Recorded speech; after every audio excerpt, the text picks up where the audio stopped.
I can find us live. It's funny, people see me, Beth, looking down at the phone, and they're like, "You're not paying attention." I'm like, no, I'm trying to just see everything. I promise I'm not multitasking when I have people on. I think we're so used to seeing people multitask. This is true. Join me. Say hello when you come on. All right. We should see us in a moment. Let me see if I see us. I don't. I don't see us yet, but we'll be appearing, hopefully. Say hello when you're on, if you would. Oh, I see us. There we are. Okay. And people are saying hello. All right, good. Well, very good. I'll give folks a moment to come on. I'm going to turn my printer off. So it's so funny. There's no faxes these days, but I get like a fax call during these. Fax call? All right. Yes. Like I get a fax. Like who sends a fax anymore? From where does it come into? Who knows? Just, I think it's just like a sales call comes in or something. Oh. Wonderful. Let's see. Shirley's here from Pennsylvania. Mimsy from San Francisco. Pat, hey, she says both say hi to us. Gregory's on. Gregory. Hey, Greg. I told your story the other day. I should tell it while you're on. Greg's story? No, I don't want to say. Now I said it's him, and I don't even mean to say it. Anyway, hi, Greg. I thought we needed a laugh, so I told a story about him. Greg, I'll tell you later, but I did tell a story about you because we all need a laugh. Yes, for sure. All right. Karen's here from Illinois, Tarzana, Connecticut, Virginia Beach, Atlanta, Connecticut, Canada, Pennsylvania, Illinois, St. Thomas, Albany, Connecticut. Wonderful. I'm so glad to see everyone on here. Just so you know, if this is your first time coming on, I say hello to people. They tell me where they're from. You don't have to. But just in the age of disconnection, I think it's nice when we have this connection and acknowledge one another. So if you're new, just know we come on this time or 1 hour earlier each night. And I have a different guest because I want there to be many, many voices. There are many voices in grief. So I want to bring them to you about different losses. Beth is going to be talking to us tonight about death of a fiance. And even though you may go, I don't have that loss, I promise she's going to say something that's universal. All our guests do. There's a part of grief that's so universal, even though our own pain is maybe unique. So every night we have a guest. They're recorded. There have been amazing people on. Liz Hernandez talked about death with a loved one from Alzheimer's. Kim Goldman talked about your loved one's just not a statistic from the O.J. Simpson podcast that she did, Confronting O.J. Tomorrow night, we're going to have Melissa Rivers talking about the death of a parent. She's had two parents who have died. Joan Rivers, obviously, her father also died, death by suicide. She'll be with us tomorrow night. Tanya Wright's going to be here from Orange is the New Black, talking about a brother's death. So people like Beth and Melissa, I mean, these people are all showing up because we want you to know in grief in this time when you're so unseen, you matter. And we're going to find a way to see you, even if it's virtually, and witness your grief and witness your pain. So some of you say hello. You can also be in the background. Just a couple of things. I wish this wasn't true, but it's interesting. I saw they put out a bulletin from Facebook, and then it literally started happening. Someone came on, started asking people to private message them. It wasn't even a real person. There is no reason in this group for anyone to have a private message with you. We talk here. This is the place to have discussions. No links, no memes. We're going to use our words because your loved one's death is so personal.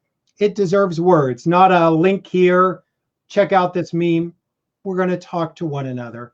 And please, please, if you get someone who says, private message me, report it to us right away, because we do not want anyone to take advantage of you. And it's sad in this world that they will do that. So one of the things I like to just start with, we're all here because someone we love died.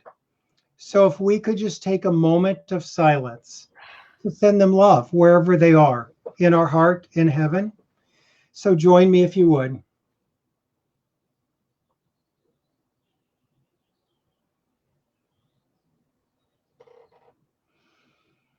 Thank you so much. I don't believe when they died, we quit loving them, and I don't think they quit loving us. So this is a really interesting topic. I'm so glad you're here tonight, Beth. And it's really interesting because I think of what you've gone through as what I call disenfranchised grief. Disenfranchised grief is any grief that gets minimized, that gets judged, that gets seen as not real grief. And I suspect that happens with death of a fiance. So would you just share, unfortunately, what brought you into this world of grief? Sure. So I was engaged. Just to back up a bit, actually, just so there's some clarity. I was married first and have a son who's just turned 16. And we got divorced, and after my divorce, found a love that was instant and true love to the core. And he was, we had our wedding date set for June of 2010, and he was deployed and killed in Afghanistan, October of 2009. And so I entered this world of unknown and despair, and it just been, my world was turned upside down. And yeah, I think that the label fiance is, it has been sort of complicated because it's left with a lot of, as everybody has, but a lot of the supposed tos and the should haves and the future that did not happen, that had been planned. So I think there's a lot that has gone along on that journey. And I would imagine, have you gotten a lot of, and I'm just thinking about all the different things you could get. Oh my gosh, it would have been worse if you were married. Isn't it good you weren't married yet? Or, well, were you really close? Or, all those things people would say as if like, well, you're not the wife yet. So. Mm-hmm. Yeah, for sure. There was definitely a lot of like, oh, well, how long were you together? That's it. Or a lot of that happened, which would leave the conversation like just that then you're left with that sort of abruptness and not sure how to process that. And so that it never questioned my relationship or our love, but it did bring a sense of added stress to feeling like I had to explain to people. And I think also just being connected with the military because we were not seen as married. So, legally with the military, there was a lot of like dismissiveness. Right.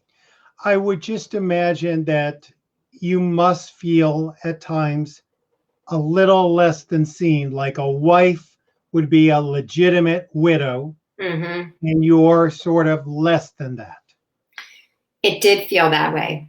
And even now when it's like, I feel like sometimes I just say my husband, because saying fiance, you definitely get the like, I feel like there's judgment on the other side of, right, you weren't married, so it's not as something. That would be the sense that I would get from a lot of people. And I'll tell you, I know a few people and have a few friends that have had the death of a fiance, the death of a boyfriend, the death of a girlfriend. And it does feel like their grief ends up being a little more complicated. And I think all grief is complicated on some level. Yeah. But, just like, and I've heard this many times, that questions like, were you close? How long was it? How close were you to the date? All those are like, I'm sort of assessing how much grief or sympathy or compassion I'm going to give you because Lord knows I don't want to waste it if it's not a legit loss yet. Yeah, I would say that I got that feeling from a lot of people. And even now, it just feels weird to say like my fiance, right? And especially, and it's been quite a long time. And so the label, um, I had to sort of wrestle with that or struggle with it over time. And it's shifted over time, but it still sometimes feels odd. Um, and right, like I wasn't seen as a real grief, or like kind of like all right, it was, so you were just engaged. Right. You were just engaged. Yeah, Or I always say any sentence that starts with a least is going to be minimizing. at least not this, at least. Yeah. Right. So, and Beth, you're a mother, Mm-hmm. you're a social worker, you're a yoga teacher. Did any of those help? Are those things you picked up on the way to help you? How did all your training help in that? Or did it? Yeah, I mean, I think, and you talk about this a lot in saying, that when your son died, you were the dad, not the grief counselor, right? So I can connect with that in the way as I was, right, a social worker, and I worked in schools for 16 years. And I don't know the answer to that because I think I was in such deep shock and pain, that it was, I imagine that a lot of those skills I did put to use, but I think that I also, what I found myself doing is I was able to hold myself enough together, I think, during the day, at least for my son. And then I would give myself that permission to like be really messy and just be in the depths of it when I was not with him, when he would, like, the minute he would go to sleep. But I do think that over time, those other, being a yoga teacher and other things, I found such solace in yoga. So I became a yoga teacher. I found such solace in energy healing. So I shifted to that. So I think that a lot of those things did support me, but it was over a lot of time for sure. Right. And can you talk a little bit about what it's like for your son, or has been like for your son? Because it wasn't his dad. Yeah. Yet, I think it's sort of the same thing, that it's a little different. It is. And I don't want to speak for him because he's Right. 16. And if any of you are familiar with teenagers, that would be horrendous. But I think part of the love story is in part of their relationship. And it's something that I hold on to because our love story is a little bit, I mean, I think it's special. We met, our families live in this little tiny beach community in Connecticut. And it's the houses are like all right next to each other, and our, actually, my dad and his mom are law partners, and so we've been family friends for a long time, but on different paths. I was married and he was a little bit younger, and then we were in the right place at the right time, and it was sort of this instant, literally the next day my friend who was there said, "You're going to marry that guy." And I remember, just because I get to share it because now I have space because it's special to me, but I will always remember, and goes along with the supposed to's. 3 weeks after we met, he said, "I have good news and bad news." And he said, the good news, or the bad news, is that I'm deploying.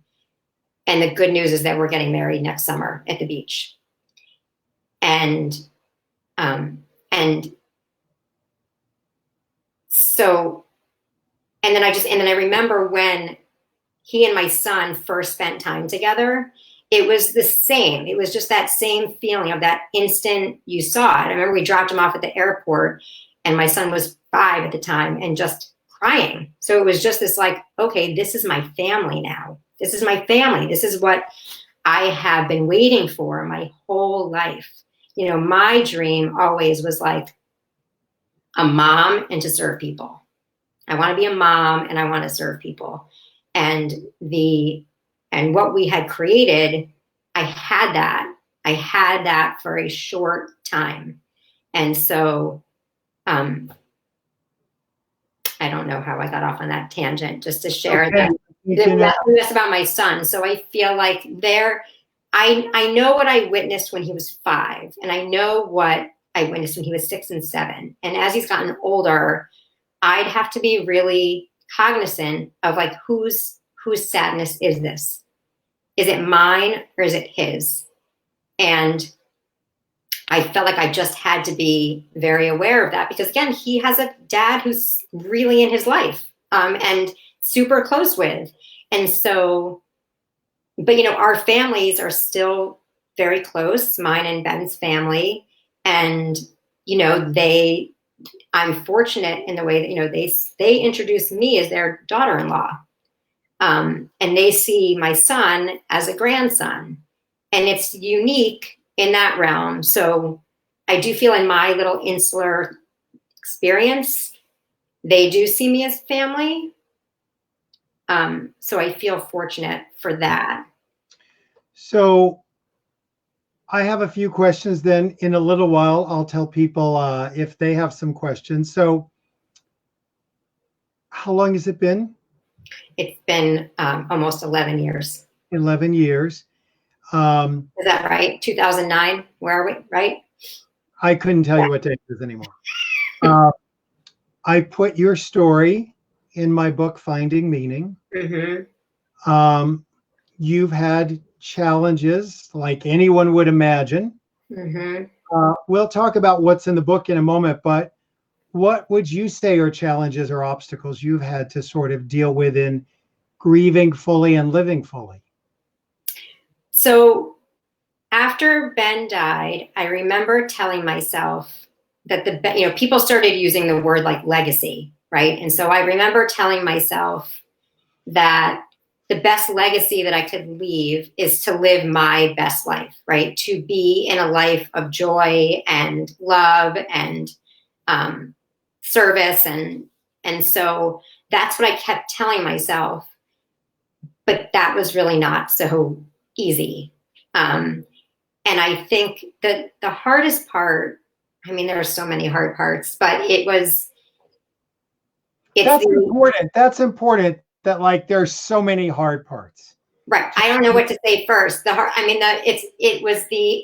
think so much the feeling of abandonment, the feeling of this was a man of the deepest integrity. And if you asked me what I felt around him in the beginning, it was safety and being loved and seen and all the things that, you know, you wish for. And for then him to go to Afghanistan and be killed in such a horrific way, it's like all that, when you broke that promise, right? And so just that having to process, right?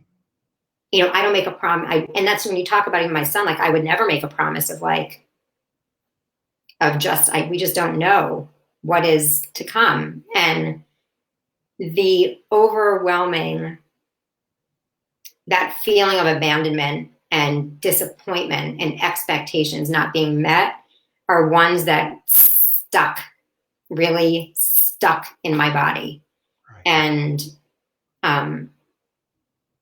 that's been hard. And that's been a long journey. And I think also, correct me if I'm wrong, I'm just throwing this out there, someone in the service who died fighting in Afghanistan, isn't there almost an expectation of you're this widow who will be honoring him for the rest of your life, and you're not quite the qualified widow, but you're sort of in some way seeing that, to begin to live and date again? Did you ever have feelings of disloyalty? Should I? Can I? I did. And I had both, right? So I definitely, in the beginning, for sure, I was like, that's it. Like, thank God, I know what true love is. I experienced in a short time what some people don't ever have. And so, how grateful am I? And I'm going to live by myself for the rest of my life. I'm going to have like a gazillion, whatever animals, and I will be just me. Right. And when my son leaves, like, that's it, I'll be done. And over time that did change. And I have dated, I want to say a lot, but like that doesn't sound great, but I have been in a number of relationships that have not lasted, and for various reasons. But yeah, I mean, it's, and let me just go there for a moment, because I feel like this is the perfect time for this story. All right. So, but I just want to say, I saw you sort of correcting yourself when you said a lot. And my guess is, I want to remind you, you've been living for 11 years without him, not 11 days. So, notice how we're like afraid it might be too much. Yeah. And so you and I talked, this is the part that went in Finding Meaning in the book. You and I talked about your desire to have love again. And you want to tell at least what the part of it, or? Sure. Well, we talked about this when we were for Palu, I think, that I was like, together, right? I want to date, I'm dating and I'm having a hard time meeting people. And then I remember calling either you or Paul, or maybe both of you at the same time. And I had just come from the safety deposit, the bank. And I'd spent quite a bit of time they give you a private room when you want to bring something out of the safety deposit box. And the only thing that I have in the safety deposit box is my engagement ring. And so every once in a while, now this was probably 2 or 3 years ago. So this was, but I decided to, every once in a while, I like to be with my ring. So I went to the bank and I sat in the private room, and I just sobbed and sobbed, to the point where literally the people were like, "Oh my God, are you okay?" and then I went about my day, and I felt worse, but it was. And you were wearing his ring, or you were just holding it, or what do you do? I wore it. I wore it. I held it. Okay. And then when we were, I don't remember how the conversation continued, but it was talking about dating, and I don't know how the folded flag came up. Well, it was something about, you were saying that. Oh, I know. Go ahead. You asked me about what I have done with his things. And I said most of them were put away, which is true. I said, but the flag is still in my living room. And you said, well, I talked about if it's been years and you feel like you're okay with loving again, you feel like he would want you to love again. I said, having a flag front and center in your living room might be hard to bring new people in. And it's really tricky because, oh my gosh, I have such respect for Ben serving this country. And I don't even, feel okay about saying, move the flag. And I have a flag for my mother that I have. And it's in a special place in my closet, and I spend time with it. And that's decades. But I was worried about how that would play out. And go ahead. Yeah, I mean, it's tricky, right? And I did put the flag away. And I think the best way I can describe it is that I was dating somebody once, and there was a time Ben had started a nonprofit before he passed, and we continued running it for a number of years. It's still running, but I'm not part of it anymore. But we were doing, I was a run, and I was wearing the t-shirt for the organization, and I was dating somebody at the time, and there's an organization called Wear Blue, Run to Remember, and you honor servicemen. It's absolutely beautiful. And I remember he said to me afterwards, I feel like you're more Ben's widow than my girlfriend. And I was like, like, what do you do with that? What do you do with when I went on a date with somebody and he said, well, I Googled you, and just so you know, I'm never going to be that guy.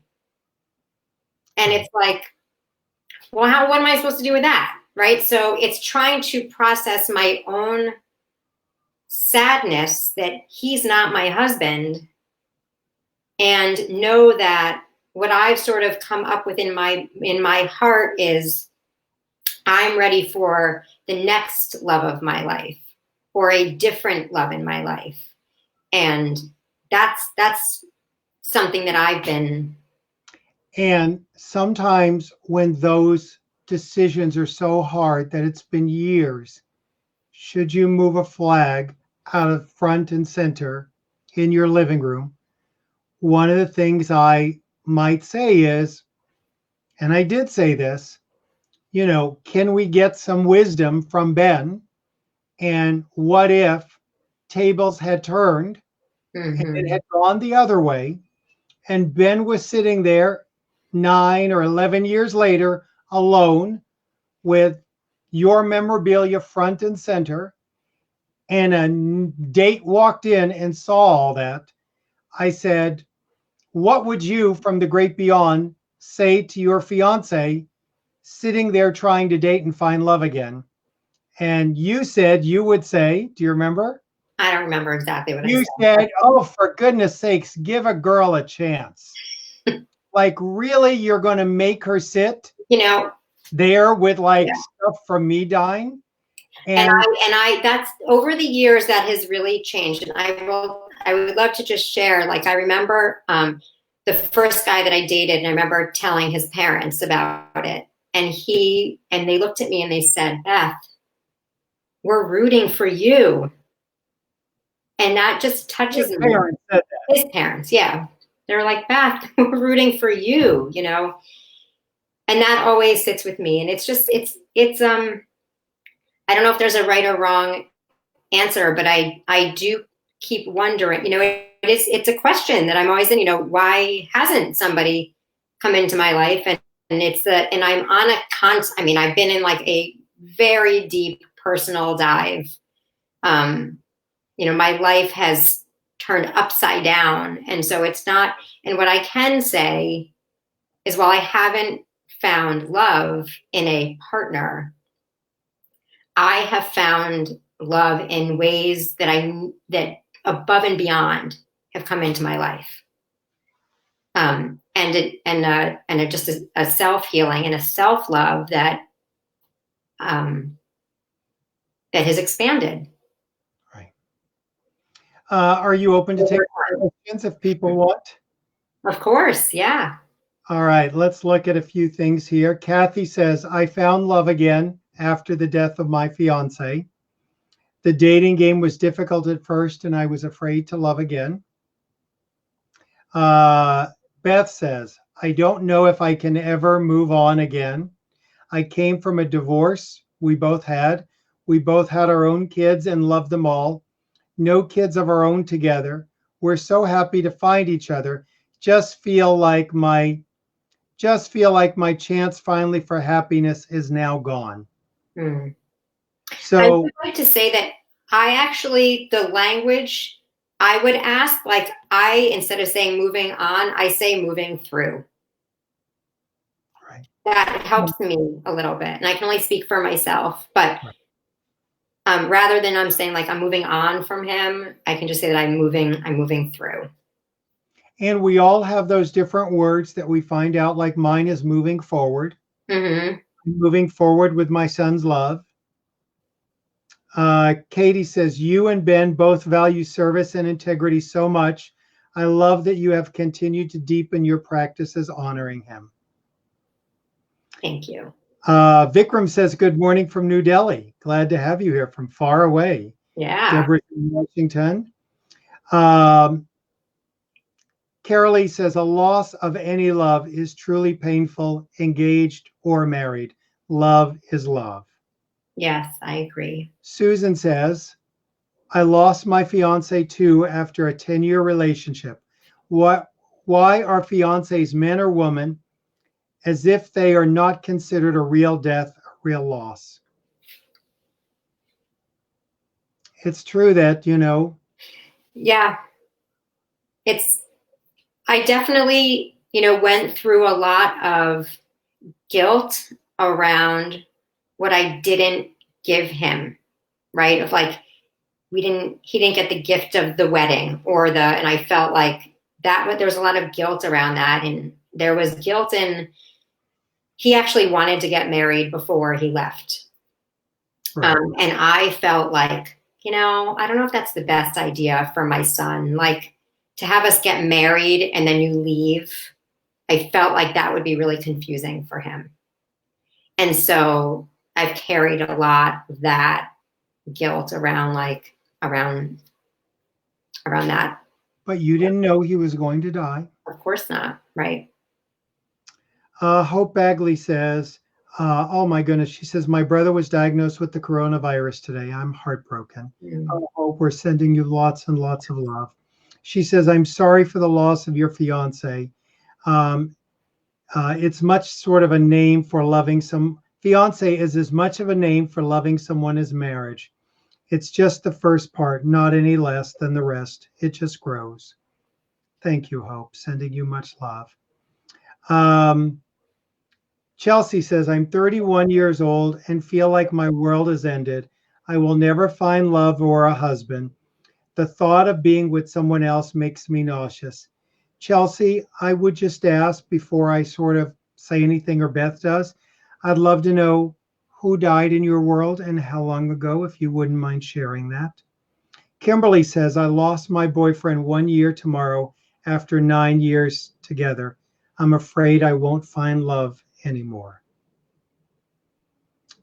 I just want to acknowledge that I understand that feeling of I'm not going to find love again. I understand that feeling. Right. And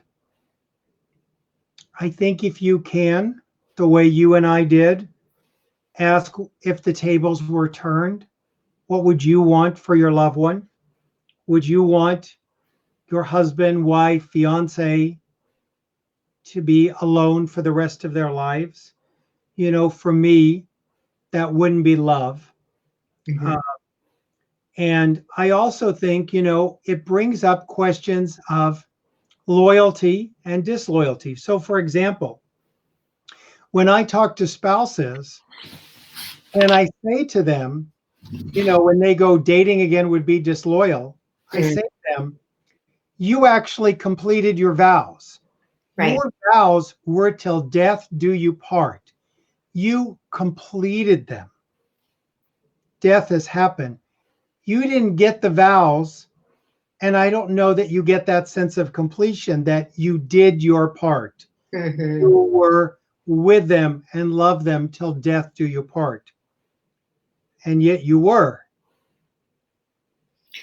Yeah, that goes into the same, like, I didn't get that moment to just say that vow. Correct. And it took time to really move through that belief. Right. And that I always knew that like our love was enough, but it took time to sort of let go of that, that expectation and disappointment. And there are still times where it's like, why didn't I just get that moment? It's not fair. Right. Chelsea said, my boyfriend died Saturday. We were planning on getting married in the fall. He was 38. So Chelsea, sorry. Saturday is a moment ago. Any way you feel is the right way to feel. I'm so glad you're here. Yeah. I'm so glad you're with us. We're sending you much love. You're just in the worst part of it. You're going to be there for a while. One of the things I shared that Diane Gray said to me the other night that I would say to you, Chelsea, is that, you're in the darkness, you're drowning, and you're going to be there for a while. And at some point, you'll hit bottom and you'll have a decision to make about whether you love again and live again. You're not there yet. You're going to be where you are for a while. And, the thing about grief is there's no right way. You just feel where you are. So we're sending you much, much love. Yeah. Chelsea says, I had just gotten out of a horrible 6-year relationship with a man, and this man was the greatest gift I could have received, and he was taken from me. I'm so Chelsea, sorry. yeah, so brutal, so brutal. A lot to say about all that in the future, but for now, just so much love. And I'm so glad you're here, and we're going to be holding you virtually in our arms with all the love we have. It's just going to say brave that you're here. It is. It's So just brave to be here. Just that you're showing up and just letting us be with you, and we just appreciate you so much.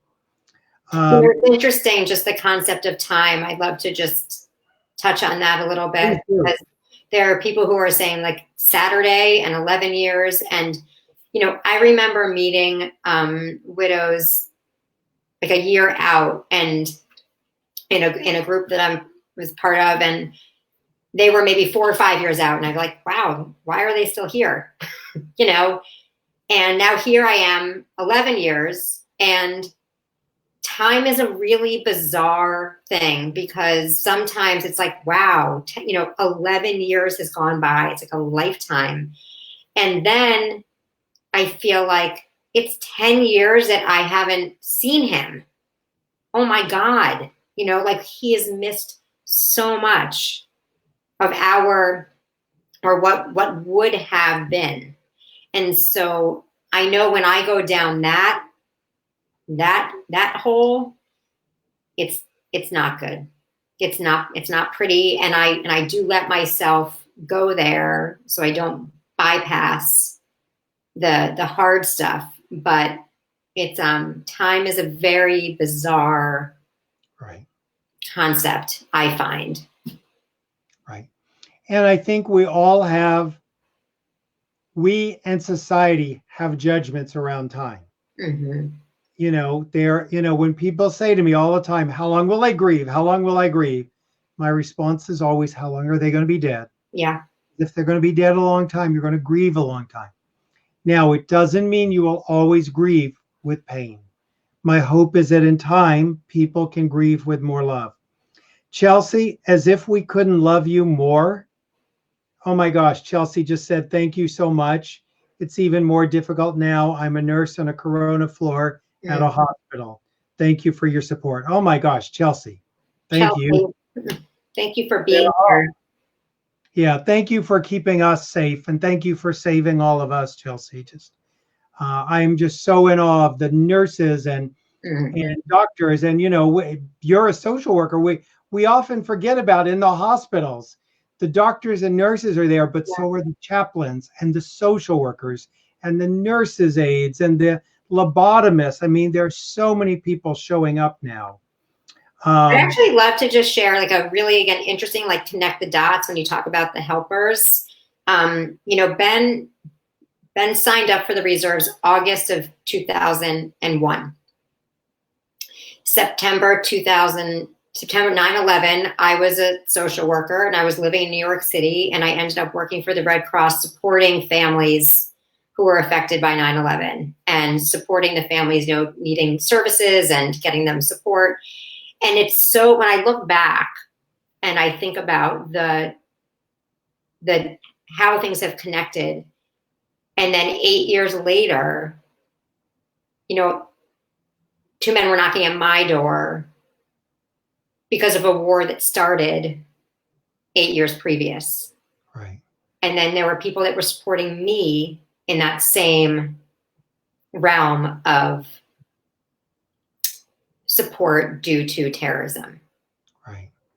And it's just when I look at it from sort of the, zoom out and look at that piece of it, and then now I've sort of circled back and doing some other work, but it's really just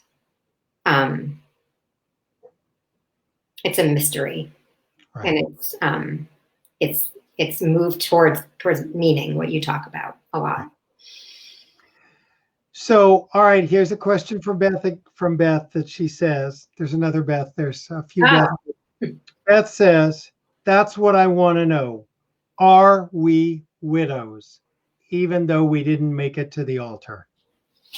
it's a great question. And I think you just use the word that you're comfortable with. And I've had to sort of let go of the judgment if whatever I decide to use. And sometimes I say husband and sometimes I say widow. And I know that people judge me. I've heard them say, well, she's not a widow. And it's, and so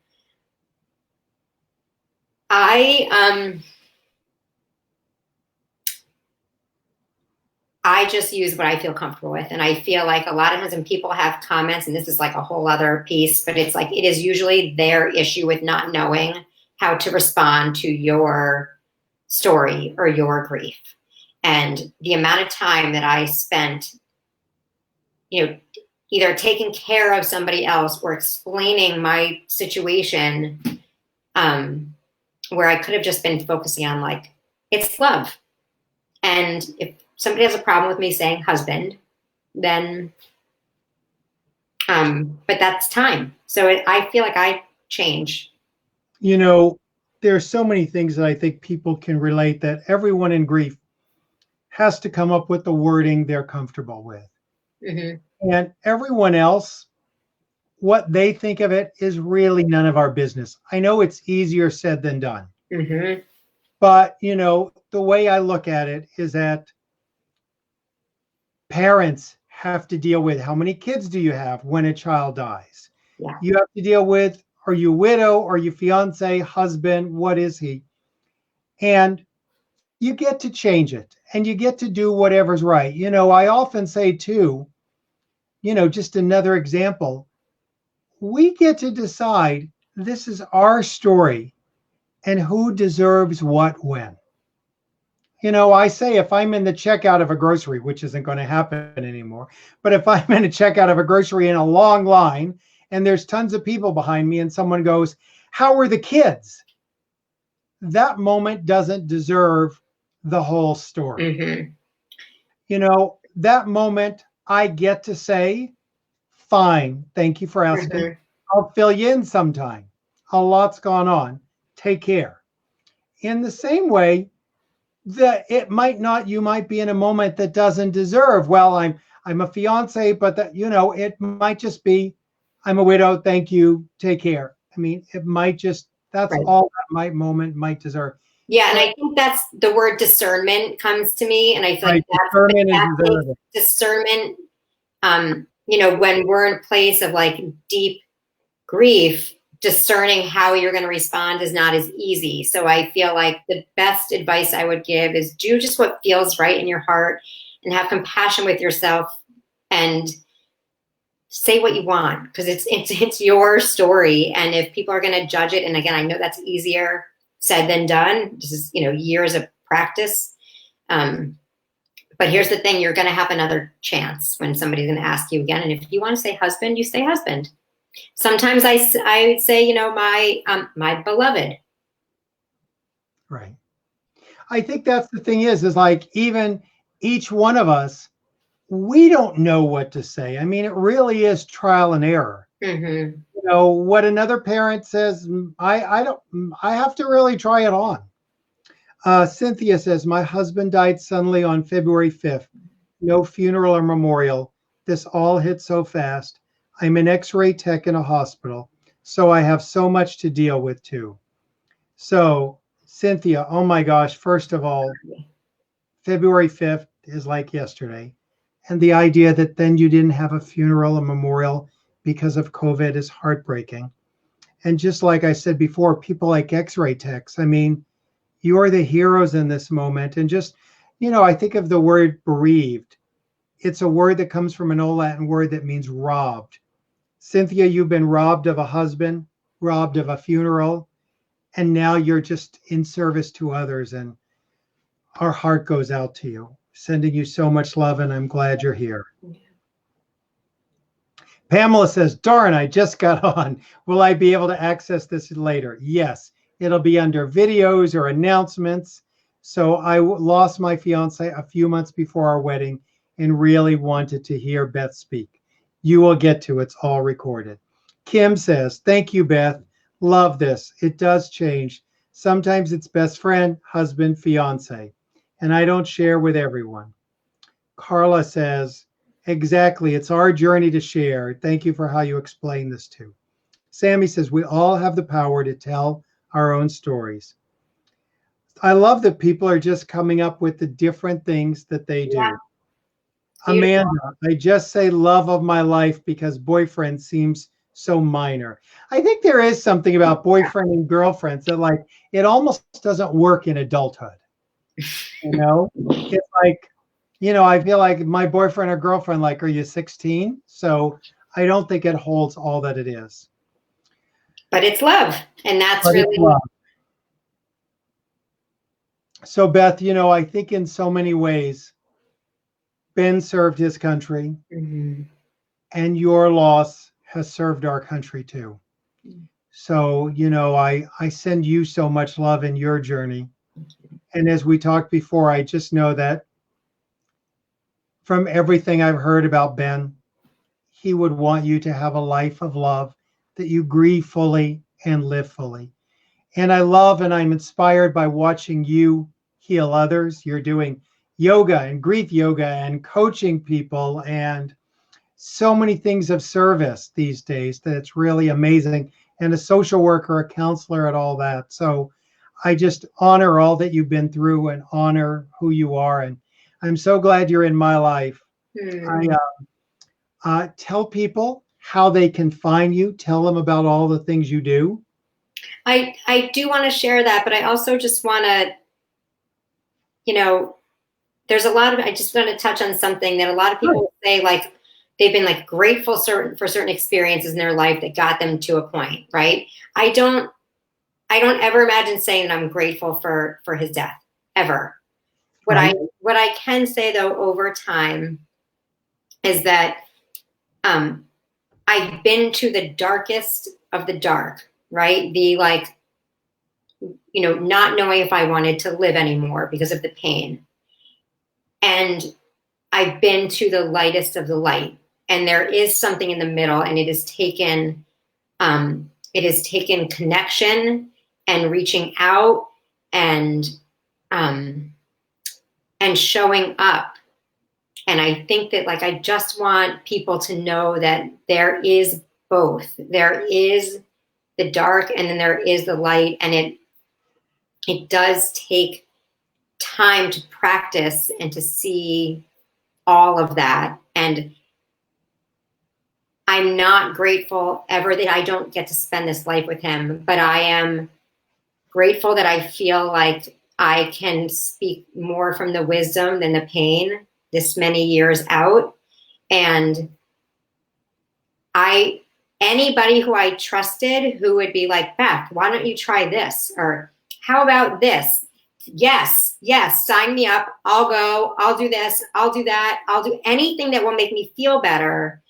And so I guess just something that I wanted to leave people with too, is that it's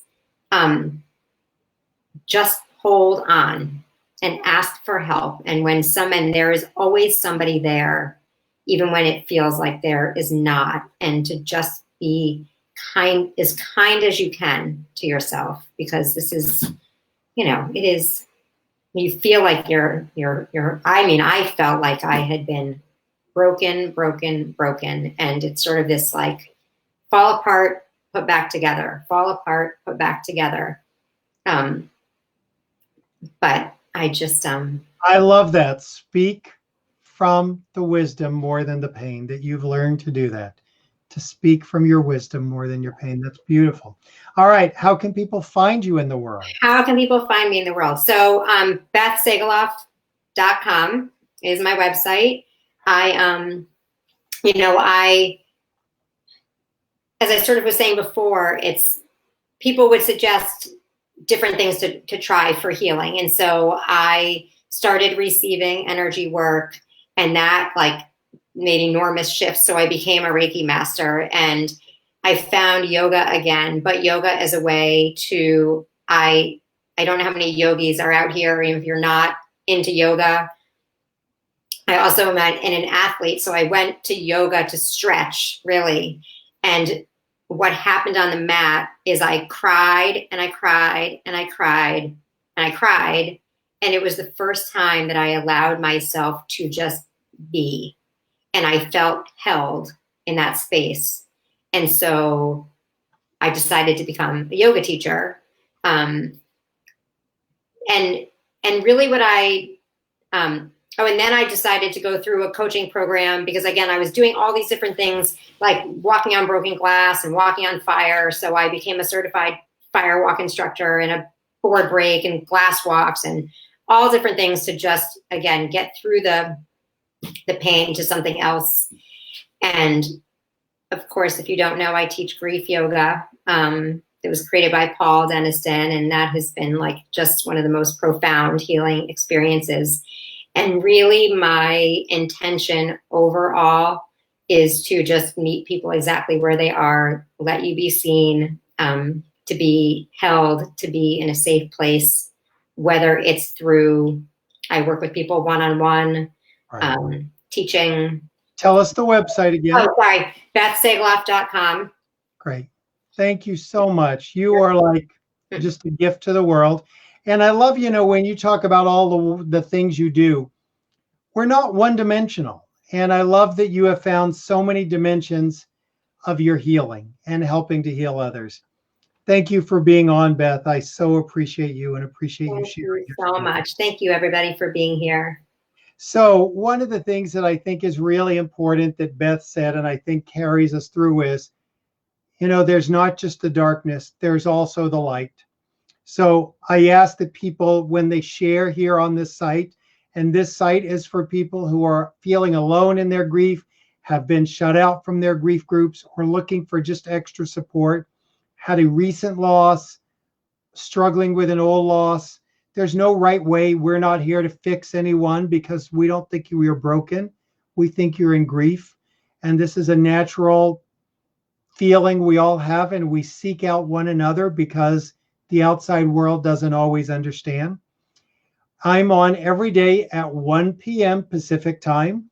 Then I come back on in the evening. Tomorrow night at 5 p.m. Pacific time is going to be Melissa Rivers talking about the death of a parent. We're going to also then have Tanya Wright talking about death of a brother on Saturday night and finding meaning. So this is a peer-supported group. We ask you use words, no memes, no links, no go here, no try this. Just witness each other's pain, share your hope, share your experience, share your love. I'm grateful for all of you, and I thank you for the support and love you give one another. And I will see you tomorrow. Thanks. Take care.